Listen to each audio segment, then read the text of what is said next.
Hey there and welcome back to another video. This is another video in the series called What Did I Play?, where I go through one of my solos that somebody transcribed and I kind of explain what I played. I've gotten so many great comments from all of you from the other videos in this What Did I Play series, and you can just check those out. I'll put the links in the description down below. The solo I'm going to be going over today in this video is from my Worldwide Sessions video from the tune Blues for Alice. Worldwide Sessions is a series that I started with my best friend and great saxophonist Jeff Reed. He lives in the Gold Coast in Australia, and we wanted to just have sessions where we play tunes together throughout the world, so we called it Worldwide Sessions. We did a whole bunch of them. I'll put that playlist in the description down below as well, so you can check out all those videos. Like I said, this solo is on the great Charlie Parker tune Blues for Alice, and I have to give a great shout out to Dan F.W. for transcribing this. Right before I get into the analysis and I talk about what did I play in this solo, I have a free gift for you. If you want to start improvising and it seems too complicated, you want to play more melodic solos but you don't know how to do it, you might know some chords, you might know some scales, but you really want to connect it all together to make great lyrical melodic solos, well, I have a free masterclass called The Best Way to Create Melodic Solos. It's about a 40-minute masterclass that teaches you my simple 6-step voice leading process that's going to have you playing those more melodic solos instantly. I also give you a bunch of pages of PDFs so you can have those worksheets to practice along with the masterclass, and you have access to the PDFs and the masterclass for life, and once again, it's completely free. The only thing you need to do to get it is go to the link at the top of the description down below, or you can just go directly to davepollack.com/free masterclass. All right, let's dive into the solo. All right, as you see, we are now here inside of the PDF of my solo. Once again, shout out to Dan FW for transcribing this. If you want this PDF of the solo, I'll put a link to that in the description below as well. So what I'm basically going to do is play through the video. Yes, I'll have the video on here, not just the audio, so you have some context for it. And then I'm going to talk about it as we go through it. Now, just a little note, I won't go through every single note of everything I played. I'm going to go through what I think stands out to me in the big chunks. But if you have a question about the solo, like, hey, you didn't talk about measure 9, what did you do there? Or, hey, that 2-5, you played a weird note there. Why'd you do that? Leave a comment below and I will answer. I'll be checking the comments and I'll be able to jump in and maybe give you a little more insight or analysis in the comment. So here we go. And by the way, I am going to start from the beginning with the melody because we do a little funny thing at the beginning. I recorded part of it in the United States and part of it over in Australia, so it's pretty funny. And then I'll jump ahead to my solo. By the way, though, you should check out Jeff's solo, on the regular video to this. It's absolutely killer. There's just no transcription of it. If one of you want to transcribe it, do it. And maybe we'll have Jeff do a What Did I Play video. Maybe we can do it together. So here we go. Here's the beginning. Nah,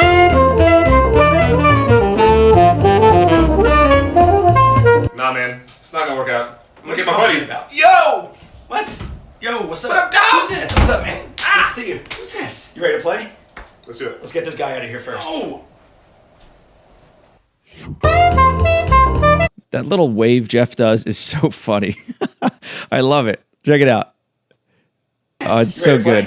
Let's do it. Let's get this guy out of here first. Oh!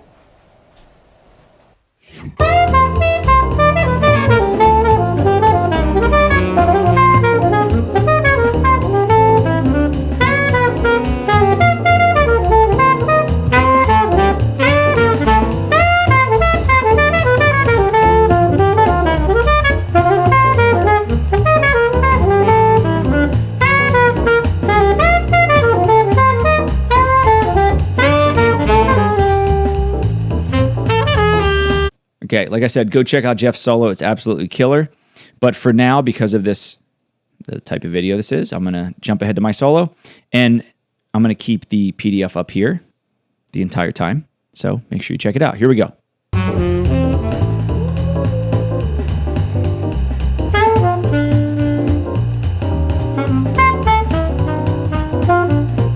Right out of the gate. So I woo through the first few bars there. But so if you don't know the tune, Blues for Alice is a 12-bar blues, concert F, but it uses bird blues changes, which have a whole bunch of added 2-5s in them. If that's a little complicated for you, don't stress, but that's what it is. It is a 12-bar blues. So in here, I start basically on that 2-5-1 going to the 4 chord in measure 5 here. So landing on the 3rd, then you have all these 2-5s, da-da. So on that F sharp minor, and by the way, I'm going to reference everything in alto key because that's what I played it in, and that's what the transcription is in. So I land on the third here. Ba ba ba ba ba. So I kind of play a little motif. So da da da da. Ba da da da da da dee da. So that dotted quarter. Eighth half note there is kind of the same here. But I'm just trying to make sure when I play a blues like this, that even when I'm playing more lyrical stuff or it's more broken, I'm still following the changes. And that's the hard thing about a bird blues, because the changes are moving pretty quick. You don't really hang on one chord for that long. So I just kind of whip up, ba-da, ba-da, ba-da, da, dee, da. Okay, and then I play another little motif here.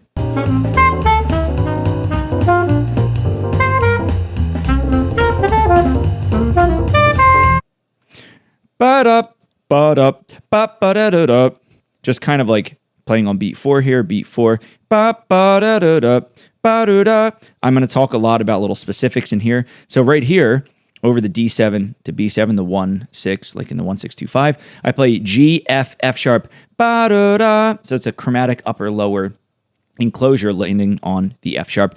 Ba-ba-da-da-da. I just break it up with some syncopation there. That's another thing that I teach in that free masterclass, Best Way to Create Melodic Solos. I teach you about enclosures, upper neighbors, lower neighbors, chromatic, all that stuff. So that's kind of what I use here to really highlight that F sharp. I just put some syncopation to change the rhythm. Ba-da-ba-da-wee-da. Right there in bar 12, the last bar of the chorus. Just kind of very diatonic so far. So we'll see where it goes.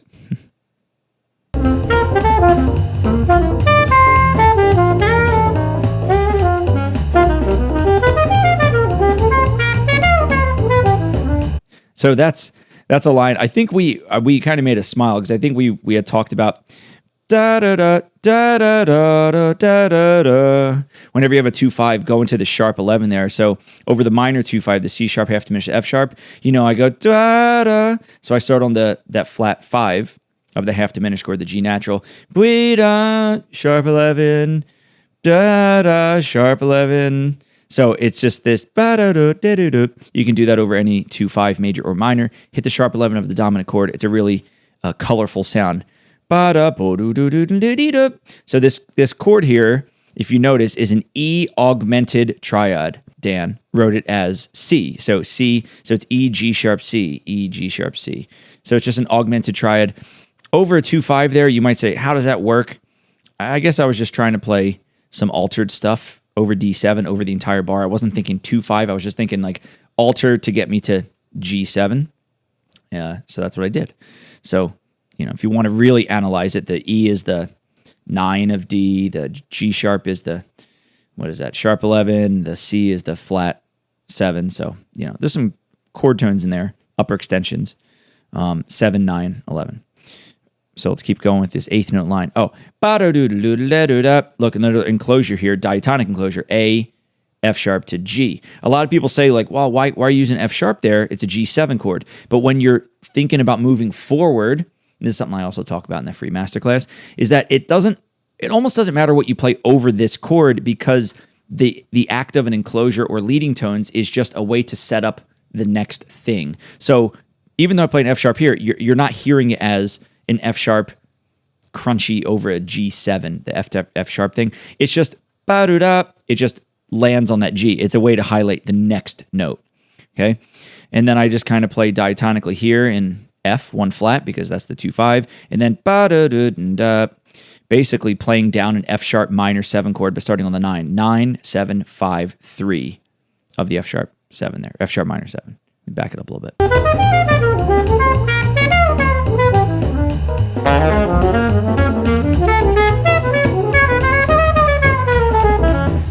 Okay, so there's a lot of stuff in there. I'm not going to get too into it, because a lot of it's just kind of like altered, sidestepping. But starting on this like F minor to B flat 2-5 here, starting on low B flat, bo-do-da-do-do-da, bo-do-da-do-do-da, just kind of like it's basically diatonic notes, but I'm trying to play bigger intervals, bo-do-da-do-da, like these skips. I did a whole video on YouTube way back about how to sound out without playing out, where I talked about intervals and rhythms and stuff, and that's something that I like to do, especially over 2-5s, because it gives like kind of that out feeling when you do like bigger intervals and jumping around, but it's still diatonic note-wise. And then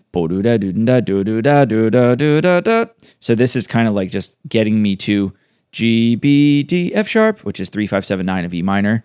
And then I just play some like out stuff here. So don't get so hung up sometimes about the color notes that you play or you want to play, because sometimes it's just about like how much tension can I add and then resolve it, right? So I play a bunch of tension here. So the F natural, the A flat, right? The B flat, all these are like notes that are not in A7, but I'm just creating some color there. I'm not thinking about specific alterations, okay?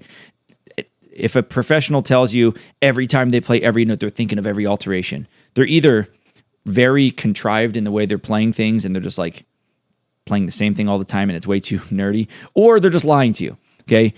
Because a lot of times it's just about creating colors and sounds, and I think that's actually more musical than having a formulaic way to play everything. But I digress. And then on the D7, on the one chord here, I don't actually... I still play some more chromatic stuff here. I don't really resolve there. Chromatic all the way down. This at the end here, this B flat minor triad, really cool sound over A7. But one thing I did here is a Dick Oates thing. I mean, other people do it, but I really got it from Dick Oates where he goes right on, land on beat 4, and then don't play beat 1 of the resolution. So the resolution is D major, and I do play this B flat. I don't know if I'm singing the right pitch anymore, but that B flat is that flat 9, and it wants to lead down to A. It wants to go down to the 5.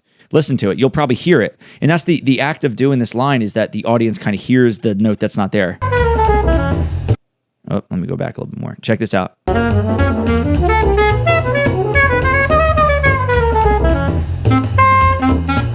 Right? So it wants to go there. And I do give it just on beat 2. So it's just displacing it or kind of pushing away where the resolution is until beat 2. All right, let's keep moving forward.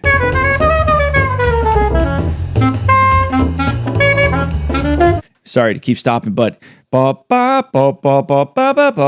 I'm playing this like chromatic up line, even though the 2 5s are going down. It starts on D and then goes C sharp, F sharp, B to E, A to D. It cycles down to get to the 4 chord, but I'm playing the 5 here, the A, and then up a half step, the F sharp, because I know that features the 3rd of the F sharp, or A sharp, which is the 3rd of the F sharp chord. Okay, and then I play a line that I absolutely stole from Dick Oates. So this is just a way to get me to play a B major triad over D7. Right, it's just a getting to B major triad. It doesn't look like it because it's written as E flat and all this other stuff. It's B major triad, I'm thinking.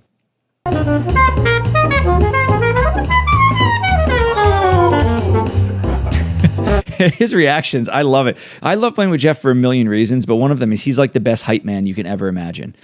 So just, I'll talk about the line, then I'll go back and play it. So, I think that's like the honeysuckle rose lick right there, the end of the first page. Yeah, page 1. So it's just altissimo stuff. So going up, G sharp, so then G, E, really here's where the stuff is. G, E flat, C, A flat. It's just down chord tones of F minor, but I just got there by going up first in altissimo. Right? So I'm just going up high, going to a high B because that's the chord here, and I kind of B, A flat, like a bebop type thing, ish, sort of, and then I play the chord tones down here, but it just goes down. The more important thing here is that if I played it down an octave, it'd be cool, it'd be okay. But the fact that it was altissimo is what makes it like sound cool. So let's watch Jeff's reaction here. He cracks me up.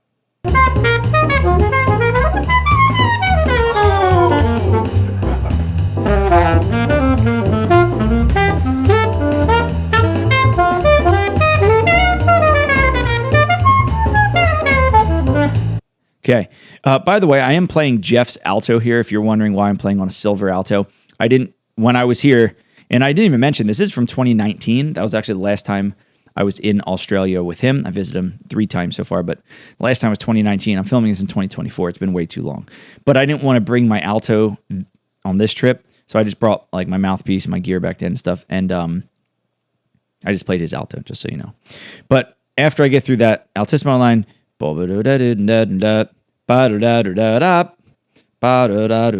just more enclosures that lead to a resolution tone. But I start this little motif here a bar before the top of the chorus. Top of the chorus is here with the D major. I start it on the E minor.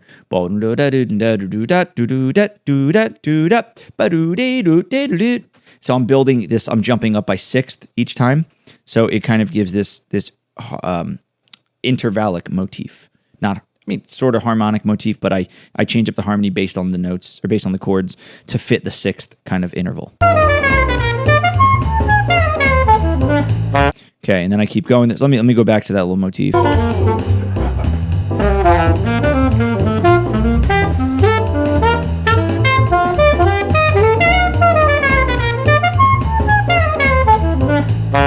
And then there,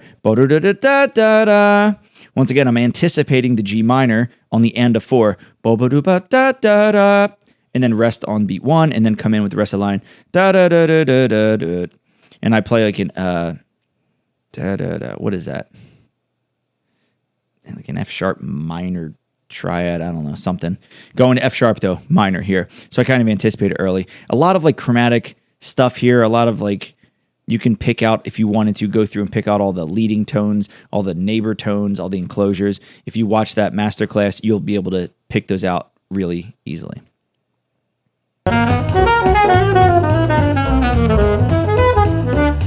So right there, once again, look at all this chromaticism starting on this E minor here.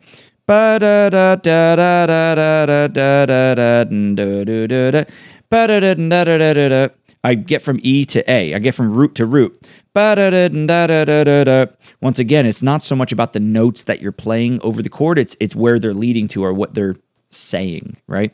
And then when I get to the resolution chord, I don't play it at all. I play a C sharp major chord. I play down a half step. Once again, just creating that tension. Playing with the track, it doesn't have the same effect. If I played it in person, like with other people in the rhythm section, they would probably respond some way to that. So here we go. Let's continue with the final chorus.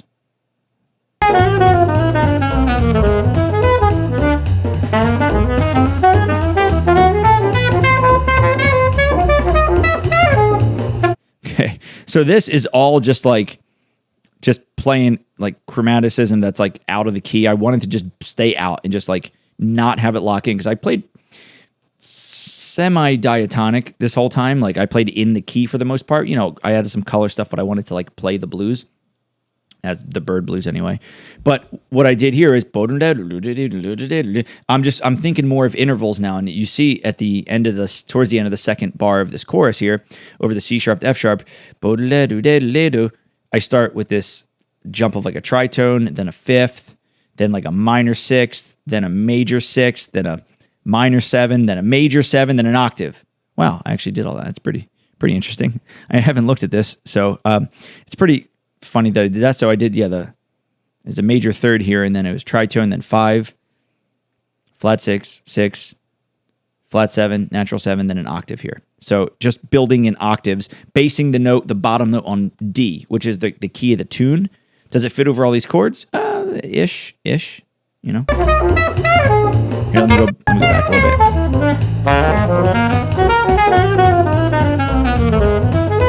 bit. Here's the chorus now.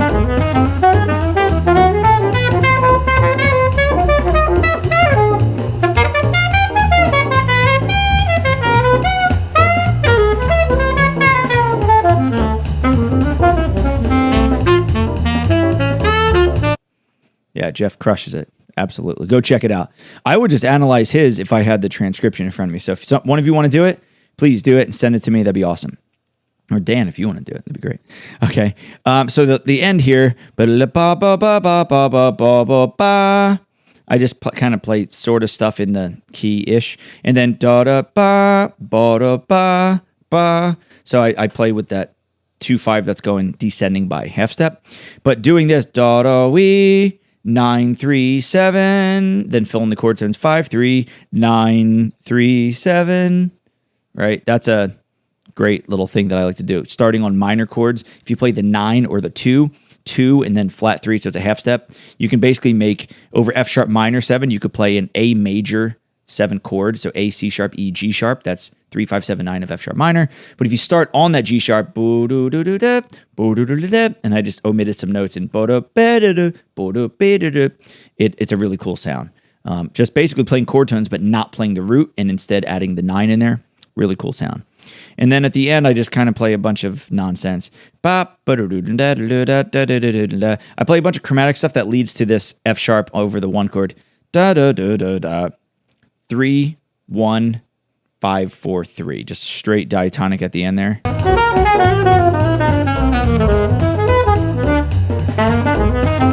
I went back way too far, sorry. 9,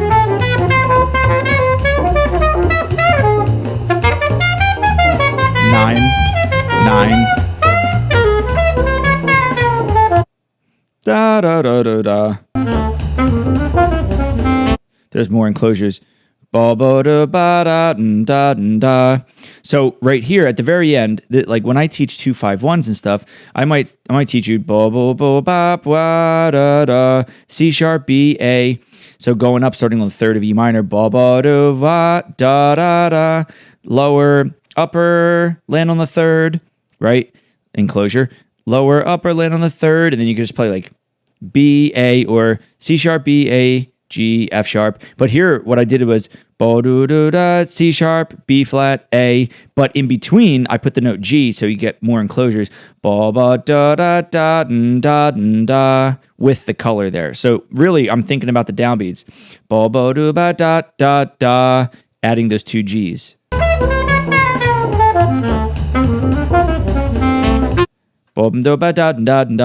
It's really ghosted notes anyway. They're not, I mean, they're there, but they're kind of not there.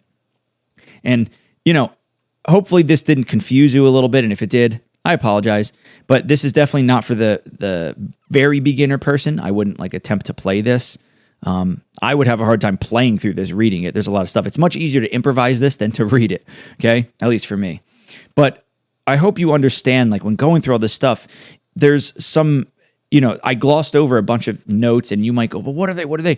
I glossed over the stuff that I didn't consider actually that important. There's some core things in here, like landing on some chord tones, shifting with the 2 5s when they're descending or they're moving around wherever, playing some color notes, whatever. But all the extra stuff that I didn't talk about is really just filling in to lead there in a certain way, maybe a chromatic way if I want small steps, bigger leaps to create that sound. But it's not so much about, did I play the note G here? Did I play the note B here? You know, it's about where's the overall shape of the solo. It's about the rhythms, the articulations, the intervals, the dynamics, the non-note musical elements that I always talk about, combined with, yes, notes and harmony that follow the blues. But also there are times when I just deviate from it and I'm not lying when I say like I'm just playing random stuff that's not in the key. It's not random in the fact that like I still know that I want it in a certain range with a certain intensity level and certain intervals. Like I know I want it higher in the range, a little louder, more intense, but I want smaller intervals. So I want to play like half steps and whole steps versus, you know, maybe starting lower and doing these giant skips. It just creates different feelings and different sounds. That's why it's really important to practice lots of different ways of playing and listen to lots of different players so you can say, oh, I like that one part, but I don't like that part. Like this solo might have a part you like, but it probably has parts that you don't like because I played a whole bunch of different crap here, right? But, you know, you might find a part that you like, and hey, just take that part. I'm a big believer in transcribing small snippets or just learning small snippets. If you want to just learn from the sheet music, that's totally cool. You don't have to learn the whole solo. You don't have to listen to the whole solo. If you find one measure you like, practice on one measure and see what you like about it. Is it the intervals? Is it the notes? Is it the rhythms? Is it the, you know, whatever. Think about what you like about it, practice it, and you can implement it in your own playing at a much faster rate. All right, I hope you enjoyed that breakdown of my solo from Blues for Alice from the Worldwide Sessions series. Big shout out to Dan FW for transcribing that. And of course, a big shout out to my boy Jeff Reed from the Gold Coast, Australia for being an amazing friend and an amazing saxophonist. And we have a lot of fun together. Haven't been over to Australia in a while, so I need to get back over there. So Jeff, be on the lookout, man. I'm going to be showing up one of these days. If you want to be able to improvise better, more melodically, more lyrically, be able to connect chords better, once again, go to davepollack.com/free masterclass. I also put a link in the top of the description below and in the pinned comment. It's a free masterclass, free worksheets you have for life. It's not just a one-time thing. and you'll be able to implement these exercises and these things I talk about in the masterclass into your playing right away. It's not something that you need 10,000 hours of practice or 1,000 hours of practice or even like 10 hours of practice. You can really start implementing it in a simple way right away to make your solos better today. Be sure to check out all the other links in the description down below for the PDF to this, the video for this, and all the other Worldwide Sessions videos and a whole bunch of other stuff that I have for you here on YouTube. Thanks once again for watching, and I'll see you in the next video.